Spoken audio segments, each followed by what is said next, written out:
Bom dia a todos e a todas. Eu sou Susana Roque, em nome do Instituto Humanitas Unicinos e IHU. Dou as boas-vindas às pessoas que nos acompanham para esse início do ciclo de estudos O Brasil em Debate, Repensar a Economia e Suas Perspectivas. A temática desta primeira atividade, primeira conferência, vai ser desigualdades de gênero no mercado de trabalho brasileiro à luz da economia feminista. Quem nos acompanha vai ministrar esta conferência é a professora doutora Brena Paula Magno Fernandes, que é da Universidade Federal de Santa Catarina. A professora tem um longo currículo, só vou dizer algumas notas da sua biografia. Ela possui pós-doutorado em Filosofia da Ação pela Universidade de Porto, fez outro pós-doutorado em Filosofia da Ciência pela Universidade de São Paulo, e ela tem doutorado em Ciências Humanas pela Federal de Santa Catarina. A professora tem várias especializações, mas a sua graduação é em Economia, também pela Universidade Federal do Rio de Janeiro. Atualmente, a professora é associada do Departamento de Economia da Universidade Federal de Santa Catarina e ela coordena o Núcleo de Pesquisa em Economia Feminista. E ela integra a Rede Brasileira de Economia Feminista e pesquisa nos temas seguintes: economia feminista, mulheres na história do pensamento econômico, epistemologia e metodologia da economia e racionalidade econômica, e claramente ela tem publicações. Nós, ao longo da conferência, então, vamos ouvir as contribuições das pessoas. Ela já está entrando aqui na nossa sala virtual. Obrigada, professora, por aceitar o nosso convite. Esta é a primeira vez da professora, mas vamos ouvi-la e desejar que também possa estar conosco em outras oportunidades. Como vocês sabem, o nosso trabalho sempre é um tempo de escuta e depois, a última meia hora, abrimos para as perguntas que o público queira ir fazendo, mas vocês podem ir já enviando as suas perguntas. Professora Brena, seja bem-vinda, obrigada por estar aqui conosco, já lhe passo a palavra. Muito obrigada, Susana, eu que agradeço e dou bom dia também a todos e todas, agradeço muito à organização do evento pelo convite e acho que vai ser uma oportunidade muito boa de tratar de temas mais atuais da economia, né? Esse ciclo de debates que a Unicinos está promovendo vem ao encontro dessa necessidade. Então, como a professora Susana já me apresentou, eu vou fazer uma conferência hoje baseada em um tema que nós estudamos no contexto do núcleo de pesquisas, então, que eu coordeno, e que foi criado em 2020, junto com uma colega. E eu vou deixar para vocês depois acesso às informações mais importantes para quem tiver interesse em outras pesquisas, né? Então, eu vou falar sobre um tema que talvez foi a porta de entrada para os estudos feministas e de gênero na economia, que é a questão das dificuldades encontradas pelas mulheres no mercado de trabalho, dificuldades específicas, né? E que não são tratadas pelas correntes econômicas tradicionais. E a economia feminista, então, veio no sentido de trazer esse novo olhar, de descortinar essas questões e de buscar soluções para elas, soluções não só científicas, mas soluções também pragmáticas a nível de políticas públicas que possam melhorar essas injustiças de gênero que nós estudamos não só no mercado de trabalho, mas também em várias outras esferas da economia. Então, o que eu vou falar hoje, para vocês terem uma noção assim, um pouco mais clara, e como é um público também bastante heterodoxo, não é um público de economistas necessariamente, o que eu vou tratar hoje é assim, a ponta do iceberg. Então, tem muitas outras questões por debaixo disso, por detrás das questões que são as mais conhecidas, essas do grande público, que são as questões das diferenças de inserção feminina e masculina no mercado de trabalho. sendo que as mulheres estão levando desvantagens históricas, né? Então, eu vou pedir para a organização colocar uns slides que eu preparei. E, então, o tema da minha fala é esse: desigualdade de gênero no mercado de trabalho brasileiro, à luz da economia feminista. Vamos tratar de questões teóricas estudadas pela economia feminista, mas que também tem a parte empírica, que nós vamos ver como é que o Brasil se coloca nessa discussão, né? Aí, aqui nesse slide, que eu pedi que ficasse disponível para vocês também, caso vocês tenham interesse em ler o artigo no qual eu baseei a parte teórica dessa minha fala, aqui tem o meu endereço, caso alguém queira entrar em contato, o meu endereço eletrônico, né? Tem o endereço do nosso canal do YouTube, que tem várias playlists lá, inclusive uma playlist de economia feminista com várias aulas. E tem também outras playlists que equivalem às outras disciplinas que nós criamos no contexto do núcleo, né?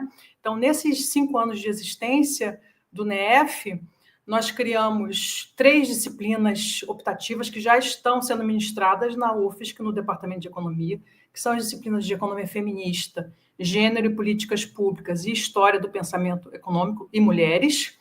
E nós temos esse canal do YouTube, temos o Instagram, o Facebook, e uma página institucional da UFSC com as informações sobre o nosso núcleo, informações mais técnicas, artigos publicados nessas áreas todas que a gente pesquisa, que são 7 linhas de pesquisa, para além dessa do mercado de trabalho, né, específica, que é uma linha só, a gente tem outras 6. Então, nesse último endereço aqui, nef.paginas.ufsc.br, vocês podem acessar, então, esse material de TCCs, de pesquisas que nós estamos desenvolvendo, os artigos que estão sendo publicados nessa linha, tá? Então, deixa eu continuar aqui. Essa fala em especial, ela está baseada, como eu disse, na parte teórica, nesse artigo aqui que foi publicado em 2019, na revista Cadernos de Campo, e tem esse título: Teto de Vidro, Piso Pegajoso e Desigualdade de Gênero no Mercado de Trabalho Brasileiro à luz da economia feminista. Por que as iniquidades persistem? Então, o texto está dividido em 3 partes, eu vou seguir mais ou menos esse roteiro. Então, no começo, aqui na primeira parte, eu vou falar de quais são os problemas típicos enfrentados pelas mulheres no mercado de trabalho sob a ótica da economia feminista em geral. Na segunda parte, eu vou falar do caso brasileiro, eu vou apresentar alguns gráficos para vocês, tá? Sobre várias questões que dizem respeito especificamente às mulheres, como as mulheres estão inseridas precariamente no mercado de trabalho, e a gente vai tentar identificar algumas causas para isso.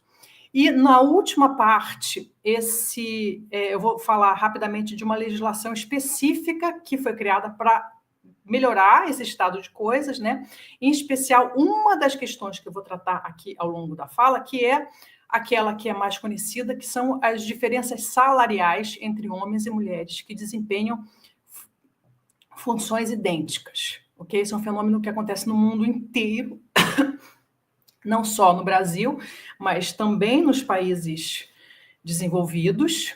E, inclusive, essa foi uma das questões que levaram ao Prêmio Nobel de Economia em 2023, no ano passado, portanto, ser atribuído a uma mulher, a Cláudia Goldin. Foi a terceira mulher laureada com o Prêmio Nobel e graças aos seus estudos sobre as questões, problemas enfrentados pelas mulheres no mercado de trabalho nos Estados Unidos. Então, segundo os estudos dela, nos Estados Unidos, as mulheres ganham, em média, 80% do salário dos homens. No Brasil é um pouquinho pior a situação, mas a gente vai tratar disso quando chegar no caso brasileiro, tá? E uma última coisa que eu esqueci de mencionar é que os dados que eu vou apresentar aqui nessa segunda parte, eles vieram de uma pesquisa do IPEA, Instituto de Pesquisa Econômica Aplicada, uma nota técnica, na verdade, que analisou uma série histórica de 10 anos para a gente verificar como é que esses indicadores se comportaram nesses 10 anos, ok? Então, vamos começar com a parte teórica, como eu disse, como eu mencionei. Quais são os problemas típicos das mulheres, segundo o olhar da economia feminista?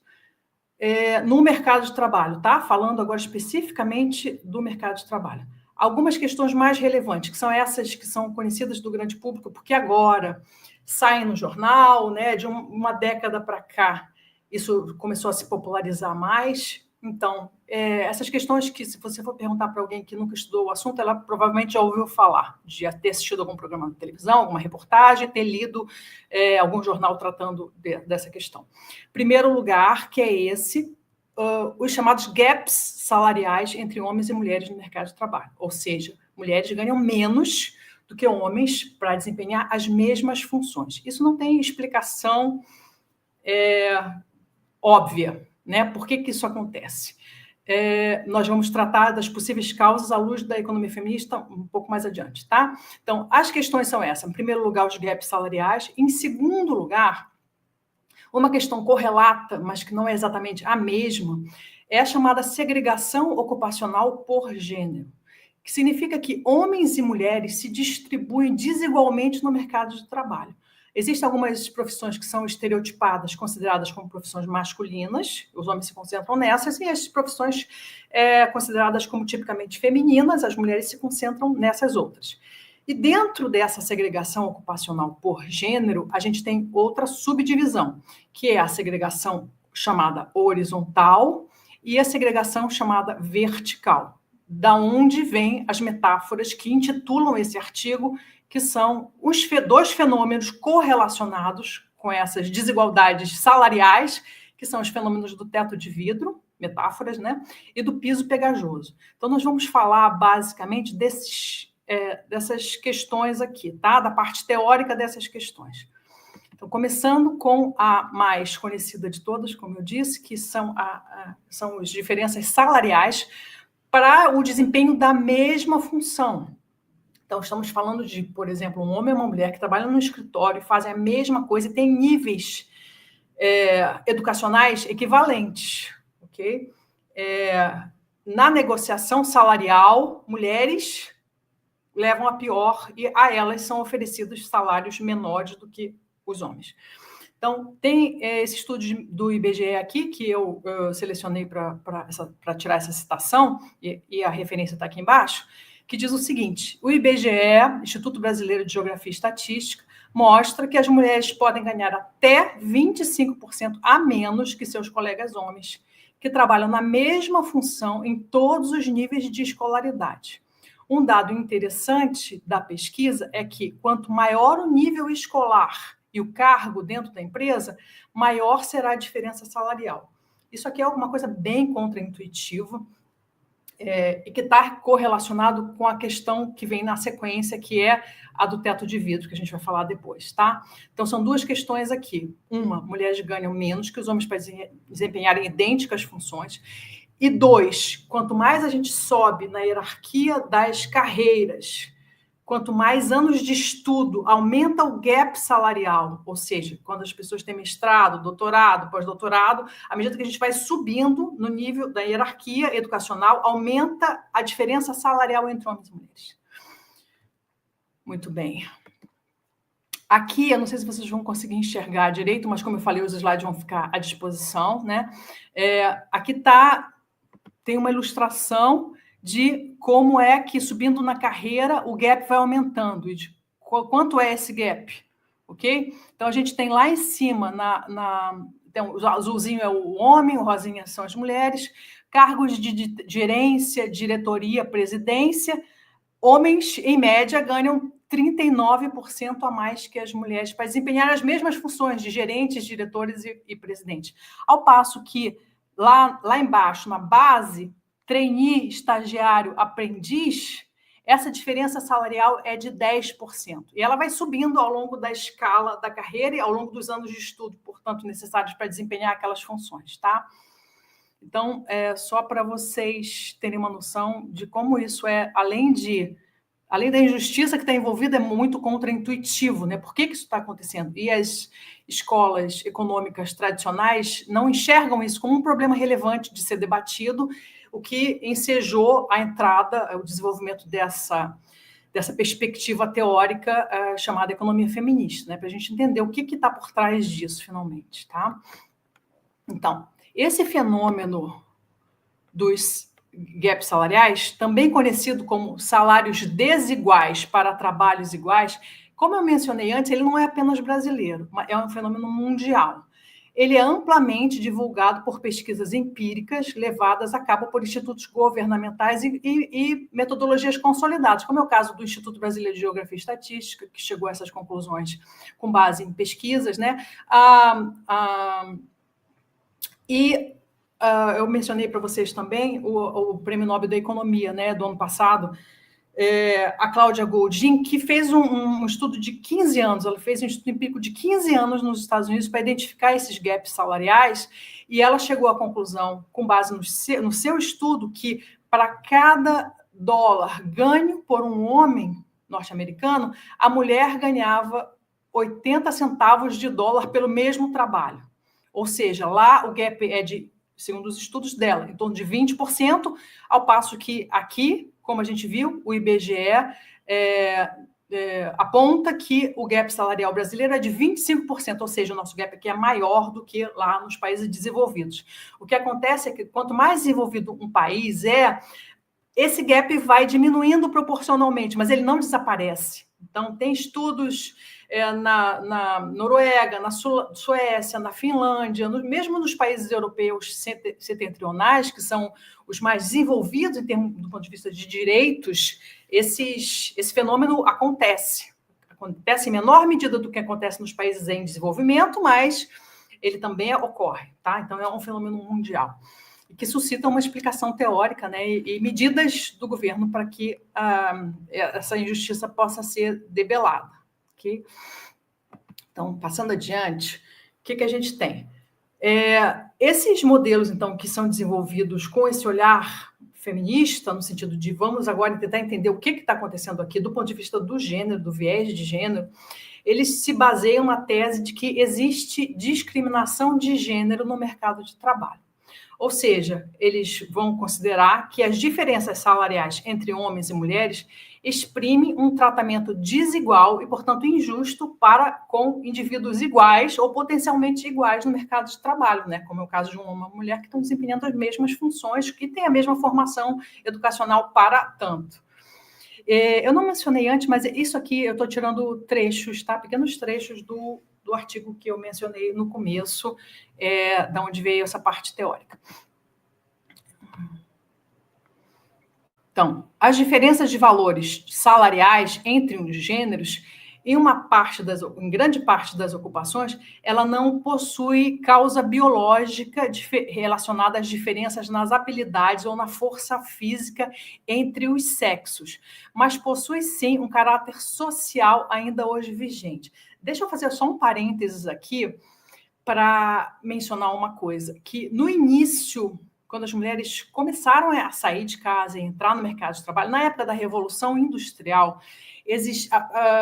as máquinas eram movidas à força humana, né? Os teares, lá na Inglaterra, quando começou a Revolução Industrial, os teares eram movidos à força humana. E quando as mulheres entravam junto com os homens, obviamente, por conta da sua compleição física, os homens conseguiam produzir mais peças de tecidos do que as mulheres. E por conta disso, eles ganhavam mais. Então, existia uma justificativa biológica para a diferença salarial lá nos primórdios. Então, aí que vem a explicação aqui dessa frase. Hoje em dia, essa justificativa biológica não se sustenta mais, porque não existem mais máquinas movidas à força humana, né? Então, o que antes, no passado, poderia fazer algum sentido, diferenças salariais baseadas em compleição física, força física entre os sexos masculino e feminino, hoje em dia já não se justifica mais. Então, o que os modelos de caráter feminista entendem que seja uma explicação plausível para que esse fenômeno da diferença salarial tenha perdurado ao longo dos séculos e não se extinguido como quando se extinguiu a causa biológica. Existe uma diferença social atribuída à ideia de que as tarefas de sustento da família, sustento vem preferencialmente dos homens, e que os cuidados das mulheres e a reprodução da força do trabalho, a reprodução da vida, ou seja, os cuidados na casa, eles dizem respeito exclusivamente às mulheres. Então, esse seria um estereótipo de gênero que estaria vigente nas sociedades ainda hoje, e que isso, então, seria a justificativa para o fato de que mulheres pudessem ganhar menos que os homens. Então, entre as causas determinantes das diferenças de remuneração entre os gêneros, destacam-se, portanto, as diferenças de compensação para os tipos de trabalho e as diferenças de discriminação. Ou seja, temos hoje, no mundo inteiro, uma questão de discriminação contra as mulheres no mercado de trabalho, baseado nessa ideia de que, na verdade, elas deveriam estar em casa cuidando dos filhos e da família, e essa seria a única opção para elas. Caso elas desejassem entrar no mercado de trabalho, elas vão entrar ganhando menos porque um homem provedor está cuidando da casa. Então, essa é uma ideia que hoje em dia já não faz tanto sentido, e por isso a gente se propõe a buscar outras alternativas, sejam teóricas, sejam alternativas de propostas de políticas governamentais que consigam melhorar esse estado de coisas. Ok? Então, vamos agora começar a falar desse fenômeno paralelo e correlato, que é a questão da segregação ocupacional. Ela vai se referir à forma como as mulheres e homens se distribuem em características, em categorias laborais distintas no mercado de trabalho. É bastante comum, como eu mencionei também antes, que as profissões estejam estereotipadas como masculinas e femininas. Por exemplo, mulheres, profissões tipicamente femininas, professoras de criança, cuidadoras de idosos, enfermeiras. Hoje em dia isso está mudando um pouco, mas existiam profissões até pouco tempo atrás que, por exemplo, só existiam no feminino. Ainda hoje, babá. Não existe um termo o babá, existe a babá, uma mulher babá, né? Aeromoças, que era o termo usado antigamente, não muito tempo atrás, para as comissárias de bordo, né? Hoje em dia se chama comissários e comissários de bordo porque tem mais homens que entraram nessa profissão e precisou de um ajuste, porque antes eram chamadas aeromoças, né? Então, essas profissões são identificadas como profissões femininas e não por acaso essas profissões elas meio que replicam as atividades que as mulheres sempre foram ensinadas a exercer no interior das suas residências, em casa. Então, em casa, as meninas cuidam, veem as mães cuidando, as meninas veem as mães cozinhando, veem as mães limpando, e o que acaba acontecendo é que, quando as mulheres vão para o mercado de trabalho, elas acabam se segregando nessas áreas que são meio que uma réplica daquilo que ela já desempenha na sua casa. Funções que dizem respeito ao cuidado de pessoas, ao ensino, e que também são socialmente desvalorizadas. Tá? Então, essa questão da maneira como homens e mulheres se distribuem no mercado de trabalho é a questão da segregação ocupacional, que pode ser horizontal e vertical.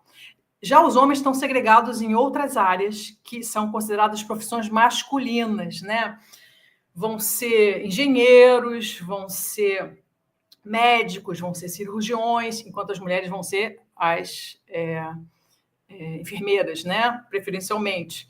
Então, as profissões masculinas, elas são mais prestigiosas, elas ganham mais, elas têm uma segregação que favorece aos homens, enquanto que a segregação das mulheres desfavorece as mulheres do ponto de vista econômico, do ganho financeiro e do prestígio social. Tá? Então, quais são os dois tipos de segregação que podem acontecer? A horizontal e a vertical. Vamos falar de cada uma delas. O que é a segregação horizontal? Chama-se de segregação horizontal quando mulheres e homens trabalham majoritariamente em ocupações diferentes, né? Que foi o que eu acabei de referir. Além disso, também é possível identificar a segregação ocupacional horizontal na concentração em diferentes setores da economia. Tradicionalmente, as mulheres têm se concentrado no setor terciário. Para aqueles que não são economistas, né, a gente tem 3 setores na economia que são básicos.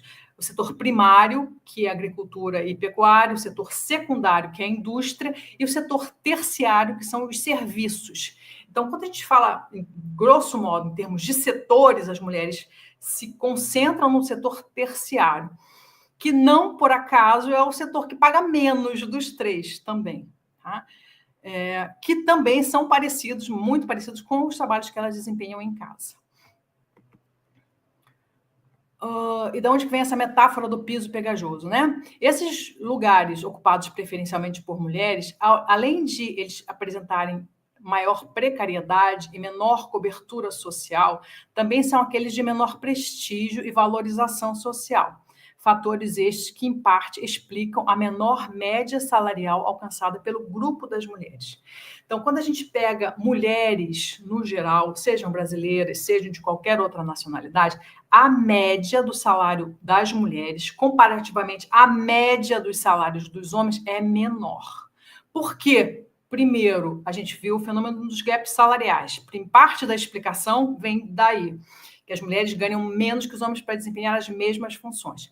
Segunda parte da explicação vem que as mulheres estão concentradas nas áreas da economia que pagam menos, seja para homens, seja para mulheres, que são as áreas femininas, que dizem respeito ao cuidado e às tarefas que elas já desempenhariam em casa de qualquer maneira. Tá? São áreas de menor prestígio social e que, consequentemente, pagam menos. Isso explica a média salarial menor das mulheres, junto com o primeiro fenômeno que eu referi. Então, essa metáfora do piso pegajoso, o que é isso? Que as mulheres estão grudadas na base da hierarquia econômica. Elas ganham pouco. Por quê? Por causa desses dois fenômenos. E por que é pegajoso? Porque elas têm muita dificuldade de sair dessa base, de ascender, seja mudar de profissão para uma profissão muito mais prestigiosa, seja ascender na sua própria carreira e alterar a sua situação econômica. Já os homens, eles vão se concentrar preferencialmente nos setores primário e secundário, onde, além de receberem salários que, em média, são mais elevados, eles também desfrutam de melhores condições de trabalho, no sentido de conseguirem contribuir com previdência, tem segurança social, são empregos formais, ao passo que as mulheres também estão muito mal inseridas no sentido de conseguirem só empregos que são a tempo parcial, são a meio período, como a gente vai ver nos gráficos na sequência, tá? Já a segregação vertical diz respeito a quando a maioria dos trabalhadores que ocupam postos mais elevados de determinada profissão é formada por homens, ao passo que a maioria das trabalhadoras que ocupam os escalões mais baixos é composto por mulheres. Então, se a gente pensar agora numa profissão em específico, ok? Quando a gente olha, mesmo no setor terciário, que é aquele que concentra maior número de mulheres, a gente pega uma profissão no setor terciário, vamos pensar, enfermeiro, tá? Enfermeiro tem homens e mulheres. À medida que a gente sobe no escalão, quem vai ser a chefe, quem vai ser a gerente, quem vai ser o diretor dessa empresa que oferece serviço de enfermagem para os hospitais. À medida que a gente sobe nessa hierarquia, a gente vai ver que a quantidade de mulheres vai diminuindo e a quantidade de homens vai aumentando nos escalões superiores, ok? Esse é o fenômeno da segregação ocupacional por gênero vertical. E a metáfora do teto de vidro diz respeito a esse fenômeno. Okay? Grosso modo, em todos os ramos profissionais, observa-se que à medida que se ascende na escala profissional, aumenta a presença feminina. Significa dizer que os homens também estão mais concentrados nos escalões superiores de todos os setores econômicos, não só daqueles que eles são maioria, setores primário e secundário, né? Eles estão mais concentrados nos cargos de comando, chefia, gerência, diretoria e presidência de todas as empresas. Esse fenômeno ficou conhecido, então, com a metáfora do chamado teto de vidro, que ela alude justamente a essa situação, a barreiras invisíveis que são enfrentadas pelas mulheres e que as impedem de subir até esses níveis hierárquicos mais elevados das carreiras e, portanto, de ganhar mais também, economicamente falando, né? Então, uma lista de possíveis razões para isso, segundo a ótica da economia feminista. Estereótipos de gênero que a sociedade forma acerca das mulheres. Então, tipo, mulheres não têm espírito de liderança, que está aí o segundo item, né? Mas a questão é, as mulheres não têm espírito de liderança para ocupar esses cargos de chefia, de diretoria e presidência. Elas não têm espírito de liderança porque elas são inatamente assim, elas nasceram sem espírito de liderança, ou porque elas não foram ensinadas e estimuladas a terem espírito de liderança, e os homens sim. Quem veio primeiro, o ovo ou a galinha, né? Então, outra questão, a falta de oportunidades para as mulheres formarem experiência em gerenciamento, culturas empresariais hostis à presença feminina.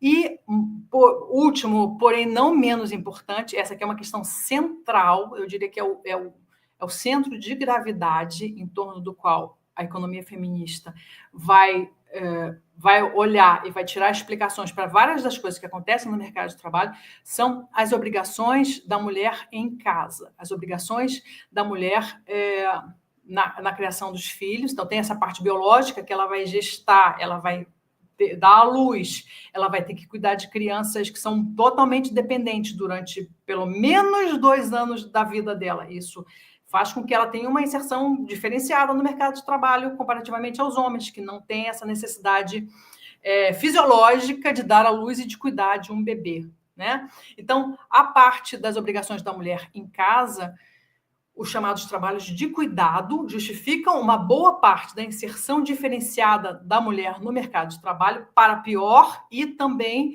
a questão desses estereótipos de que mulheres não são muito afeitas a determinadas funções comparativamente aos homens. Agora, a gente vai para essa segunda parte, que é a parte empírica, que foi baseada naquele trabalho do IPEA, que está nas referências do texto, tá? Que eu deixei para vocês. Essa análise aqui de 10 anos, que foi publicada nesse trabalho do IPEA, ela é entre 2004 e 2014, tá? Mas ela ainda é atual, porque essas coisas mudam muito lentamente, muito lentamente. Então, se a gente for olhar para os últimos 10 anos, esse estudo não tem disponível, né? Mas se a gente for fazer análise de uma série histórica, por exemplo, de 2014 para 2024, vai ver que mudou pouquíssimo aqui.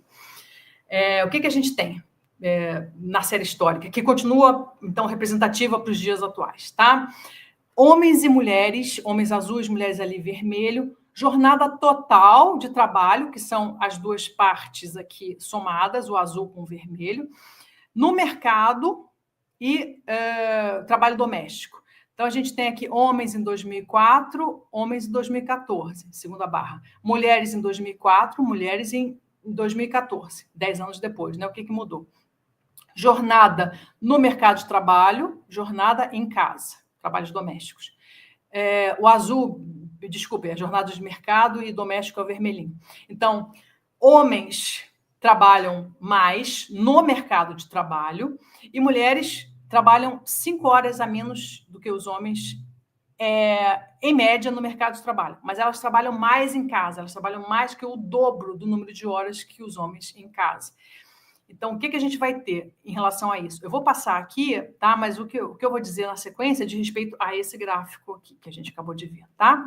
Então, quando consideradas a soma do número de horas trabalhadas pelas mulheres no mercado formal, com o número de horas dedicada ao trabalho doméstico, ou seja, quando a gente olha para a barra inteira, as diferenças de gênero se tornam muito marcantes, porque no que toca à sobrecarga do trabalho feminino doméstico, tanto no que toca ao trabalho feminino doméstico, quanto no que diz respeito à dupla jornada. Quando a gente olha aqui, vou voltar para mostrar para vocês o que eu estou falando. Quando a gente soma as duas partes, trabalho no mercado mais trabalho doméstico, a gente vê que as mulheres, em toda a série, as mulheres estão sobrecarregadas. Elas sempre trabalham mais do que os homens, quando a gente considera a dupla jornada, dentro de casa e fora de casa.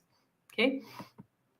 Seguindo, na série de 10 anos, analisada pelo trabalho do IPEA, chama atenção o fato de as mulheres sempre ocuparem um patamar mais elevado do que os homens no cômputo total das horas trabalhadas, quando se consideram as duas jornadas, como a gente viu no gráfico, né? Então, a gente tem essa questão da dupla jornada, que sobrecarrega e que recai sobre os ombros das mulheres.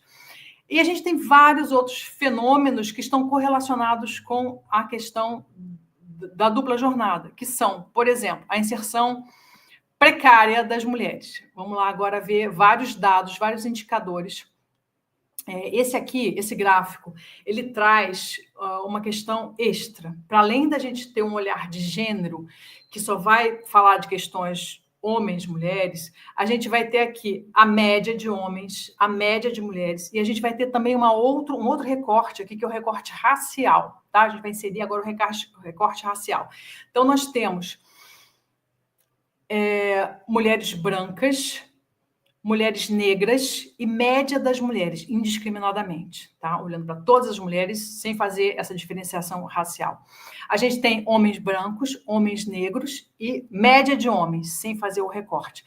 O que a gente vai observar em todos os indicadores, em todos os gráficos que eu vou mostrar daqui até o fim dessa parte empírica, é que as mulheres negras estão, hierarquicamente falando, na pior situação possível. Então, para a gente analisar essas questões de inserção feminina com mais acurácia, a gente precisa também incluir esse marcador de raça na análise. Ok?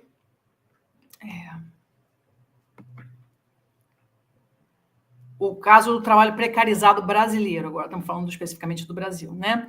Então, a gente teve esse cenário aqui, que foi um período de crescimento econômico entre 2004 e 2014, e a gente vê que o gráfico, apesar de como a proporção de trabalhadores precarizados na população, como foi uma época de crescimento econômico, a gente vê que a precarização está caindo, por isso que o gráfico tem essa tendência aqui declinante, tá? A precarização foi diminuindo, mas não houve mudança na ordem ali das linhas coloridas, tá? E cada linha diz respeito a um subgrupo desses que eu falei para vocês antes. Então, houve uma queda na precarização do trabalho, mas não houve mudança ali entre as posições. Primeiro, segundo, terceiro lugar não mudaram. Elas continuaram praticamente as mesmas ao longo de toda a série histórica. Ok? O que é o trabalho precarizado? Quando a gente fala na economia que uma pessoa entrou no mercado de trabalho numa condição precária, significa que ela está contratada a tempo parcial, ela foi terceirizada, ela está trabalhando num trabalho informal e ela não tem cobertura social. Então, as mulheres estão ali, mulheres negras são essa linha aqui laranja. Primeiro lugar no ranking da precarização. Segundo lugar no ranking da precarização, então, esse azul aqui mais escuro, negros. Terceiro lugar no ranking da precarização, então, mulheres totais, a média das mulheres, né? Quarto lugar, homens negros. Quinto lugar, total, homens e mulheres indiscriminadamente, brancos e negros indiscriminadamente. Depois, homem total. Depois, brancos total. E, em último lugar, na precarização, ou seja, aqueles que estão menos precarizados, são os homens brancos. Okay? Então, a gente vai ter, mais ou menos, ao longo de todos os indicadores que a gente vai ver, mais ou menos essa mesma ordem. A melhor situação possível é ocupada na economia pelos homens brancos e a pior situação possível em todos os quesitos pelas mulheres negras. Ok? Então, a mulher negra é a base do sistema, aquela que está sujeita às piores ocupações, mais mal pagas, mais precarizadas do ponto de vista de falta de acesso à segurança social. Ou seja, elas são vítimas de um conjunto de discriminações que se sobrepõem na economia, que são discriminações de gênero, de raça e de classe social. E isso é alguma coisa também que não acontece apenas no Brasil, é um fenômeno mundial. Aqui estão 2 trabalhos de um norte-americano que observou as mesmas coisas acontecendo nessa ordem nos Estados Unidos. Tá? Esse terceiro gráfico aqui diz respeito à situação de desemprego e desocupação. Primeiro lugar no ranking estão as mulheres negras, lá em cima, o roxinho. Último lugar no ranking estão os homens brancos. Tá? Quais são as mais suscetíveis ao desemprego? Primeiro lugar, mulheres negras, aí depois vem, segundo lugar, média das mulheres, terceiro lugar, mulheres brancas, e assim sucessivamente, até chegar no menos suscetível de todos, que são os homens brancos. Desemprego e desocupação, mulheres negras são mais suscetíveis ao desemprego, novamente, elas parecem no topo das piores situações, com taxa de desocupação de 10%, seguida pela média das mulheres, pelas mulheres brancas, ou seja, as mulheres, em geral, estão sempre em desvantagem quando comparadas aos segmentos masculinos, também no quesito desemprego. Rendimento médio do trabalho, quem vai estar na melhor situação? Os homens brancos. A mesma coisa se replicando quando a gente vai olhando para diferentes fenômenos relacionados a essa inserção melhor ou pior no mercado de trabalho e vai vendo o mesmo, como se fosse uma sala de espelho, sempre a mesma imagem refletida de vários ângulos diferentes, tá?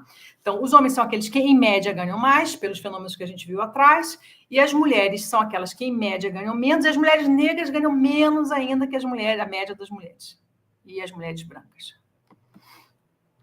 Então, a diferença de rendimentos é um fator marcante no Brasil.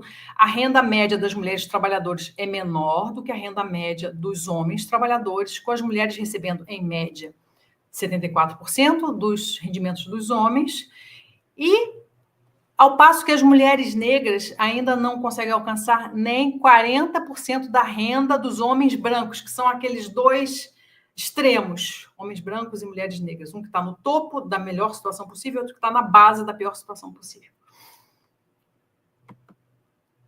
Algumas conclusões com relação ao caso brasileiro. Então, os problemas de discriminação de gênero, eles não vêm sozinhos, eles sempre se vêm agravados ou amenizados por diferenças entre distintos grupos de mulheres, nomeadamente aquela diferença que eu referi também, que é a de cor, raça, tá? Então, para além das desigualdades de classe para além das desigualdades de gênero, a gente sempre precisa ter esse olhar também que contemple as desigualdades de raça e de classe social, para que sejam tomadas medidas públicas específicas para esses grupos mais vulneráveis da população, que são mulheres negras, depois mulheres brancas, enfim, para que a gente consiga essa eliminação da injustiça que diz respeito à questão feminina no mercado de trabalho, com ênfase na garantia de direitos, igualdade salarial, igualdade de oportunidade de ascender nas carreiras, etc. Tá bom? Essa última parte diz respeito a uma legislação mais específica que foi aprovada no ano passado. Eu vou comentar rapidamente e ela não está no artigo, portanto, tá? Ano passado foi finalmente aprovado esse projeto de lei aqui, 1085 de 2023, que diz respeito à igualdade salarial e remuneratória entre homens e mulheres. Só um parênteses aqui, a proibição de que houvesse discriminação por gênero no mercado de trabalho, ela está na Constituição Federal. Ela já estava na CLT, que foi aprovada na década de 40. Então, isso não é uma novidade, que é proibido discriminar homens e mulheres do ponto de vista do salário, né? Se eles desempenham a mesma função e se eles ganham se eles têm a mesma formação, não tem sentido isso. Então, era uma proibição legal que já existia há muito tempo. O que essa normativa trouxe de novidade é uma punição para aqueles os empresários que estão cometendo essa injustiça, né? Então, a gente tem esse projeto que foi claramente uma inovação, uma tentativa de dirimir essa injustiça que a economia feminista está estudando no Brasil e no mundo, mas que tem várias questões aqui que eu pontuei em vermelho, tá? Rapidamente, para a gente fechar, que eu acho que o meu tempo já até acabou. Eu vou passar bem rápido por isso e para a gente pontuar algumas questões que são lacunas que a lei deixa e que são dificuldades, ou seja, o problema não está resolvido com a criação de uma lei, né? O problema é muito maior, como eu falei, isso é a ponta do iceberg, tem milhares de outras coisas envolvidas aqui, mas vamos comentar aqui o que o projeto trouxe como proposta. O documento da lei dispõe sobre a igualdade salarial e remuneratória entre homens e mulheres, alterando a consolidação das leis de trabalho, que é de 43, né, do século passado. Ou seja, ela altera a CLT porque ela estabelece essa multa agora, essa penalidade para aqueles que foram pegos descumprindo a normativa, tá? Então, a lei afirma que a igualdade salarial e remuneratória entre mulheres e homens para a realização de trabalho de igual valor ou no exercício da mesma função é obrigatória, coisa que a gente já sabia, né, desde sempre, desde a Constituição. Na hipótese de discriminação por motivo de sexo, raça ou etnia, origem ou idade, perdão,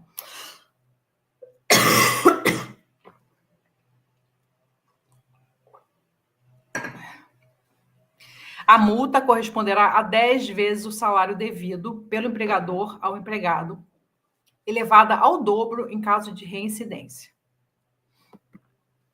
O texto indica ainda que a igualdade salarial entre mulheres e homens será garantida por meio de várias medidas, como estabelecimento de mecanismos de transparência salarial e remuneratória, ou seja, as empresas vão ser obrigadas a, além de estabelecer um plano de carreiras, a divulgar publicamente quais são os salários para cada cargo. A exemplo do que acontece, por exemplo, no setor público, né? Porque quando você vai fazer um concurso público, você já sabe qual vai ser o salário daquele cargo, independentemente de quem passar, quem conseguir a vaga. Se for um homem, se for uma mulher, vão ganhar a mesma coisa, porque está publicizado lá qual é o salário para aquele cargo. E tem 2, aumento da fiscalização contra a discriminação salarial.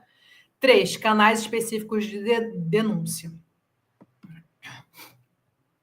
Promoção de programas de diversidade e inclusão no ambiente de trabalho.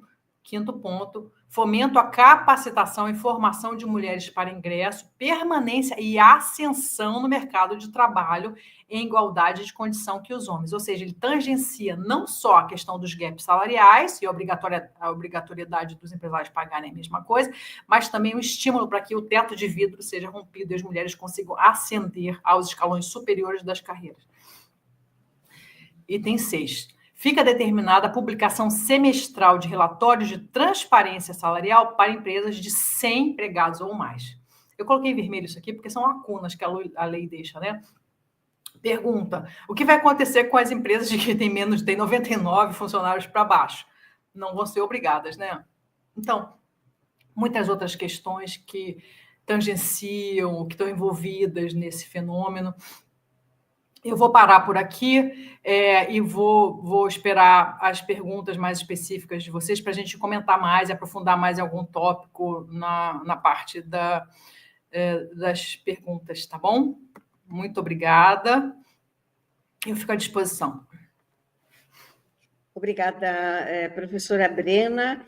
Nós já temos perguntas, mas temos espaço para mais outras. A primeira é do Guilherme Tenner, que ele pergunta: professora Brena, é possível relacionar o hiato salarial entre homens e mulheres com uma forma de violência financeira contra as mulheres? Ou seja, a renda relativamente baixa com um mecanismo que reforça a dependência financeira delas? Sim, obrigada, Guilherme, pela sua pergunta. Sim, eu acho que se trata de uma questão de injustiça, né, financeira, e claro que a gente pode entender também como uma violência que vai acabar tudo isso que eu pontuei antes, não só a diferença salarial, mas como a dificuldade de inserção da mulher no mercado de trabalho, vai acabar colocando as mulheres numa situação de vulnerabilidade maior comparativamente aos homens, né? Se elas têm tanta dificuldade assim de se inserir no mercado, de se manter no mercado de trabalho, elas sempre vão estar mais suscetíveis à dependência financeira, o que a gente já sabe que é uma das questões que estão relacionadas às questões de violência, inclusive físicas contra as mulheres, né? As questões que acabam indo parar na delegacia, são questões que as mulheres são totalmente suscetíveis e que acabam ficando vulneráveis a permanecer numa situação de violência prolongada, porque não tem como sair dali, porque não tem como prover para a própria vida de uma forma adequada, né? Em especial se ela tem filhos e se não só ela dependem, mas outros dependem também daquele homem. Sim, acho que sim. Faz sentido, sim. Vamos então, professora, com outra pergunta, que como a economia feminista pode promover uma atualização e até uma reconstrução dos fundamentos antropológicos das ciências econômicas? A economia não dialoga profundamente com a filosofia há séculos, pelo menos desde o século XIX, com o conceito de homo economicus. Hoje, com tantas renovações nos estudos de gênero, como em Judith Butler ou Nancy Fraser, a economia não teria o dever científico, para não falar moral, de se atualizar? Sim, essa é uma das propostas, né? Como eu falei para vocês, aqui, para a gente tentar delimitar o tema, a gente está tratando só das questões da inserção da mulher no mercado de trabalho. Mas tem muito assunto para além disso. Lá no núcleo, eu tentei dividir essas questões em tópicos de pesquisa. Então, a linha 1 de pesquisa é metodologia, epistemologia da economia feminista. E trata justamente dessas questões de base da crítica à teoria econômica tradicional, que, como você mencionou, não dialoga com a filosofia, nem com as ciências sociais, nem com a história, e nem com nenhuma outra ciência fronteiriça à economia há séculos. Pelo menos desde o final do século XIX, né?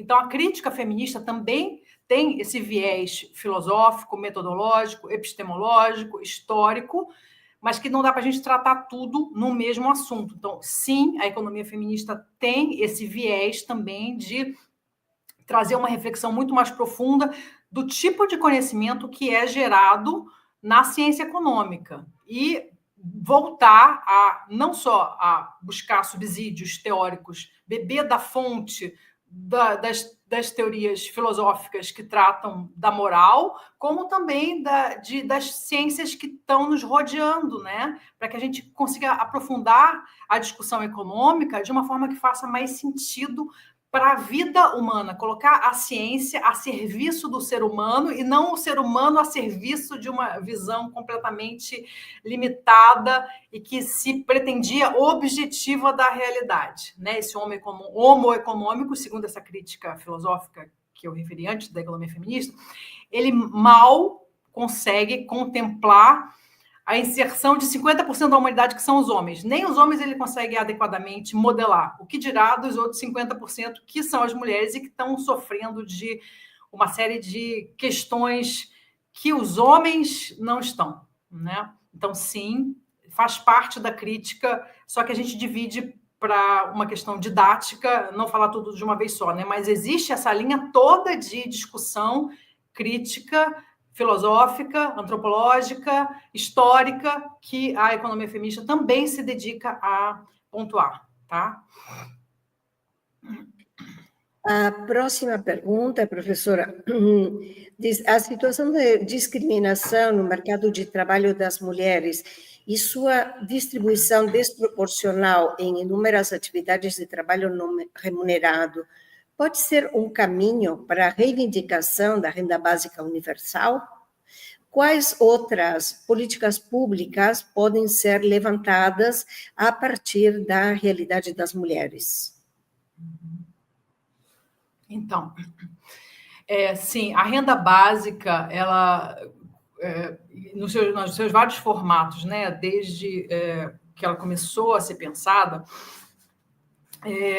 os programas, eles, quando implementados aqui no Brasil, eles já foram voltados preferencialmente para as famílias encabeçadas por mulheres, porque já começou-se a ver que se a destinação final é cuidar da provisão da vida das gerações futuras, quando um lar é desfeito, a sobrecarga, mais uma vez, acaba ficando sobre os ombros das mulheres, né? Os homens vão embora, vão constituir novas famílias, os companheiros, os maridos, enfim.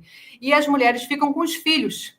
Então, nos programas, seja Bolsa Família e outros que têm esse caráter de bolsa de renda básica, eles já são direcionados às mulheres, porque já se sabe que elas estão com as crianças.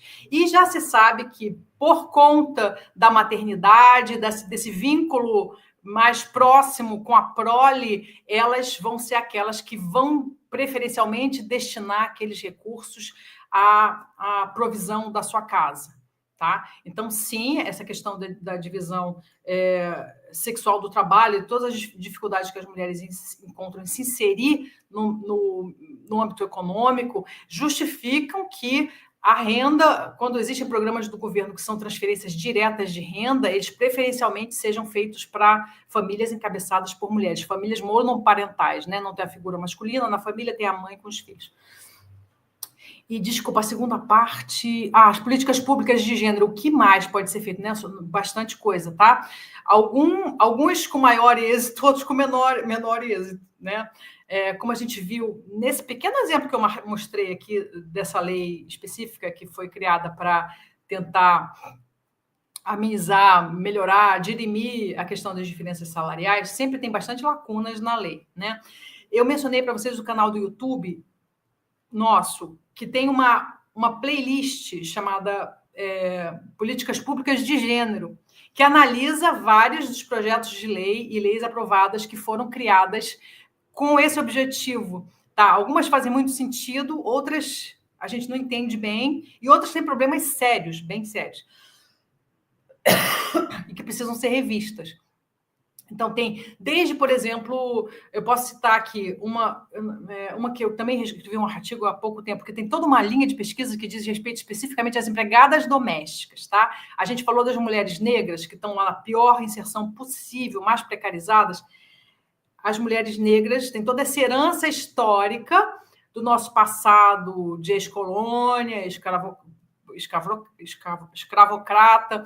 Então, as mulheres negras são meio que resquício dessa época de escravidão, e o resquício mais simbólico que a gente tem no Brasil é a questão das empregadas domésticas.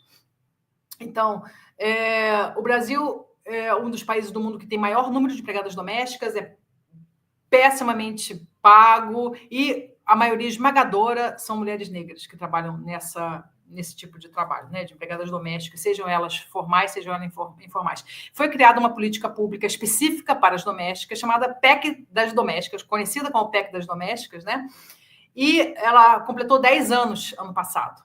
Então, tem um artigo que eu também analiso, o resultado desses 10 anos de criação da PEC das Domésticas, que foi criado para trazer todos os direitos trabalhistas que já existiam para os demais setores da economia brasileira para as trabalhadoras domésticas, que são um grupo muito específico de trabalhadores, porque trabalham dentro de casa, né, e não fora. E o resultado que a gente tem na análise desses 10 anos é que a situação das empregadas domésticas não melhorou como a lei gostaria que tivesse acontecido, mas se precarizou ao longo desses 10 anos. Então, a conclusão é que a lei não foi capaz, sozinha, de... Tinha brechas na lei que permitiram que aquela categoria não viesse a usufruir dos direitos que estavam previstos em lei. Ou seja, aquilo que foi aprovado no papel não necessariamente vai acontecer na realidade. É preciso que a gente sempre esteja reavaliando, vendo onde os problemas apareceram, o que mais pode ser feito, o que de diferente pode ser feito, repensando alternativas, tá? Porque uma lei sozinha não garante nada. Essa é a verdade. Obrigada, professora. Temos a pergunta de Madalena Andrade, que diz como evitar que os estudos econômico-feministas caiam exclusivamente na interpretação de que as mulheres são sujeitos socioculturais e não agentes econômicos e detentores de poder financeiro.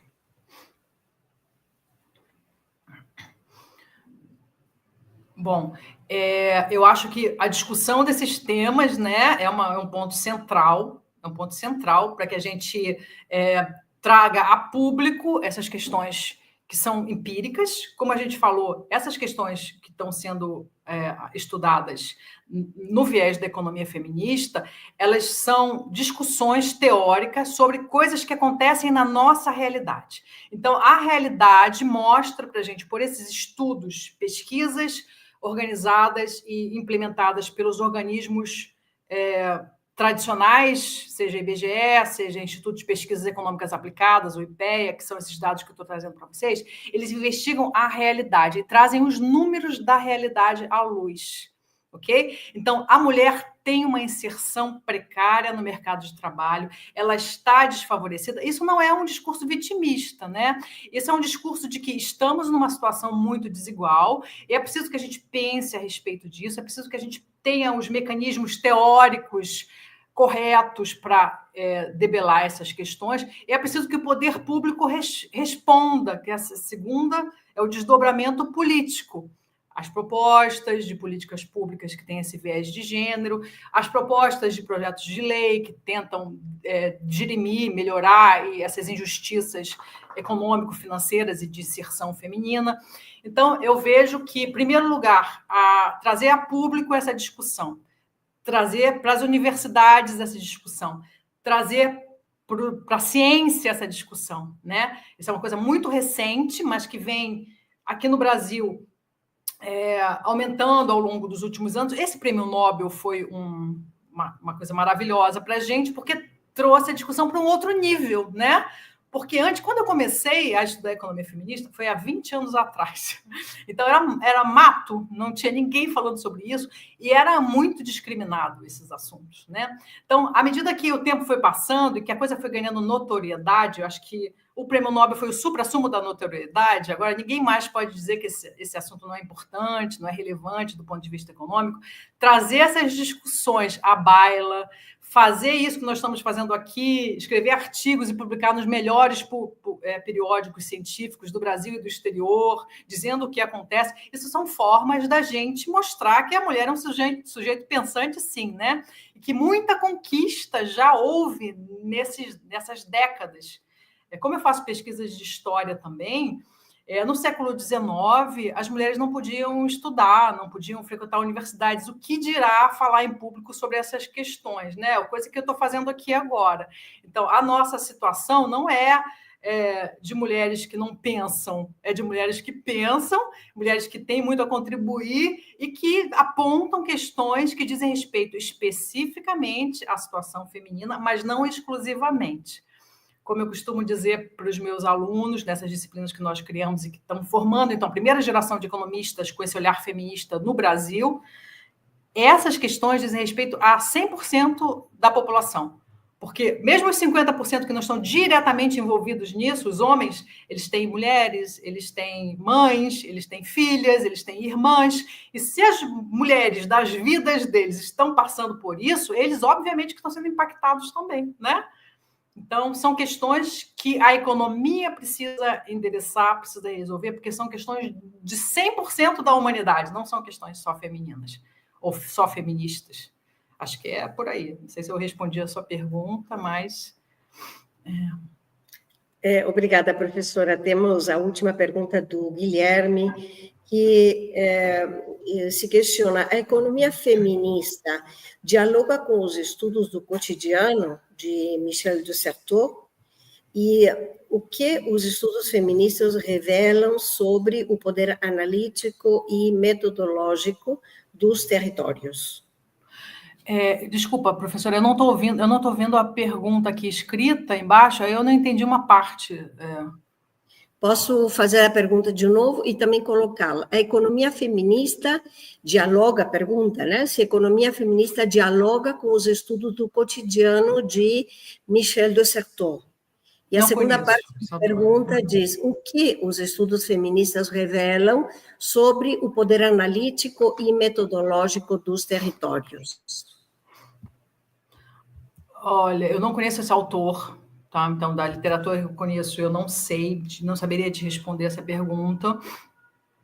E eu também não conheço pesquisas específicas que dizem com respeito a essa questão do território, né? Michel de Certeau, não conheço esse autor. Não tenho conhecimento de artigos ou de estudos específicos sobre essas questões do que você chama de estudos do cotidiano, tá? Bom, o que a gente tem bastante presente, como eu coloquei, que é o centro de gravidade, é essa questão da reprodução da vida. É uma parte da economia feminista que diz respeito aos chamados trabalhos de cuidado. Não sei se isso está relacionado a esses estudos do cotidiano, tá? Mas a vida privada e o trabalho dentro do lar, que é o trabalho doméstico não remunerado, né? Ou seja, não desempenhado pelas profissionais que foram contratadas para isso, mas pelas donas de casa ou pelas mulheres que trabalham e que precisam dar conta também da sua família, de organizar a vida e a casa, para que os seus maridos possam trabalhar. Então, a economia do cuidado diz respeito a essa lida cotidiana, que não deve ser exatamente isso que você está referindo, mas é isso que existe na economia feminista, tá? E de como é que essa responsabilidade, que era 100% feminina, até antes das mulheres saírem para o mercado de trabalho, continua a ser encarada social e historicamente como uma responsabilidade quase que exclusivamente feminina até os dias de hoje, século XXI, quando as mulheres já foram estudar, já tem, inclusive, na média, um nível de escolaridade maior do que o nível de escolaridade masculino no Brasil. Então, o fato de que, historicamente, elas estarem ainda muito relacionadas às questões da reprodução da vida humana, sim, é um ponto fundamental da economia feminista e vai ser alguma coisa que ela vai reivindicar como o objetivo último da economia como um todo, não da economia feminista, que a economia, a ciência econômica se volte para a necessidade de contemplar a vida, que foi por onde tudo começou, né? A economia do cuidado, a importância disso e todas as discussões que dizem respeito também ao planejamento de como o Estado pode entrar para assumir uma parcela dessa responsabilidade, né? Porque a nossa população está envelhecendo, não só as crianças necessitam de cuidado, a gente sabe, também os idosos, e como existe essa mudança demográfica mundial de aumento da população idosa, aumento da expectativa de vida, aumento da população idosa e diminuição dos nascimentos, dentro em breve, esse problema que já é uma questão muito grave na Europa, vai se tornar uma questão muito grave também no Brasil, que é a questão do cuidado com os idosos. Então, é nesse sentido que a economia feminista aborda as questões cotidianas, que são essas ligadas à chamada economia do cuidado. E com relação à questão dos territórios, eu também não conheço nenhum artigo ou livro que trate especificamente sobre isso, mas a gente sabe também que essa sobrecarga feminina, dependendo do lugar que a gente trata no mundo, se a gente for fazer um recorte agora setorizado por localidades no mundo ou dentro mesmo do Brasil, quais são os estados, quais são os territórios em que as mulheres têm maior precariedade, obviamente que existe uma correlação, tá? Com os estados mais pobres, mais afastados dos centros urbanos, é claro que isso aí vai contribuir para que a sobrecarga feminina seja ainda pior do que ela é nos centros urbanos, no sul, no sudeste, nos estados mais desenvolvidos. Então, se a gente pensar no nível mundial, nos países mais pobres, a gente vai ter, obviamente, essa questão multiplicada com relação às mulheres, tá? Elas vão estar cada vez mais precarizadas em vários níveis, não só no laboral, tá? Muito obrigada, professora. Nós já estamos nos encaminhando para uns minutos finais. Então, se você quiser fazer as últimas considerações, escutamos e depois, então, damos passo a outras informações. Claro. Então, eu agradeço novamente o convite, acho muito oportuna essa discussão. E, como eu falei, essa é apenas a ponta do iceberg, né? Então, tem muita discussão para além do mercado de trabalho. Por exemplo, uma que me ocorre agora é toda a questão de discriminação das mulheres do mercado de consumo, né? Como é que as mulheres acabam pagando mais que os homens? Por que isso acontece, né? No mercado consumidor, então, também tem o fenômeno da pink tax, da taxa rosa, que é um sobrepreço cobrado às mulheres, pelos mesmos produtos que os homens compram, nós compramos mais caros. Por que isso acontece? Questão da taxação, por que as mulheres pagam mais impostos que os homens? Enfim, tem um universo de questões que são circunvizinhas a essa questão da inserção precária no mercado de trabalho, que a economia feminista também discute. E aí eu fico à disposição, tem os nossos canais, como eu falei antes, tem as pesquisas que estão sendo desenvolvidas no contexto do NEF, que estão naquela página institucional que eu disponibilizei para vocês. Então, também fico à disposição para qualquer coisa que vocês precisem e agradeço novamente o convite. Bom dia para vocês. E nós que lhe agradecemos, professora. Como a professora já falou, o arquivo deste trabalho dela pode ser feito download, né? Vocês têm o link também. E nós queremos, além de agradecer à professora, deixar também um aviso dos nossos próximos eventos. Hoje, às 14h, vamos ter Filmes em Perspectiva, com o comentário do professor Dr. Faustino Teixeira sobre o filme de 2003, Peixe Grande, de Tim Burton. e depois, amanhã, às 5:30 da tarde, como sempre, no nosso IHU Ideias, a temática vai ser subjetividade neoliberal e crise ambiental climática. É o professor doutor José Roque Junges, da Unicinos, que vai ministrar essa conferência. Ao nosso colega Lucas Chardon, queremos também lhe agradecer a todas as pessoas que fizeram perguntas e lembrar que o evento fica disponível tanto no Facebook quanto no YouTube, se vocês quiserem, então, assistir novamente ou compartilhar com outras pessoas. Professora Brena, uma alegria tê-la aqui conosco. Ficamos em contato para próximas oportunidades. Tchau, tchau. Boa continuidade do dia. Até. Tchau.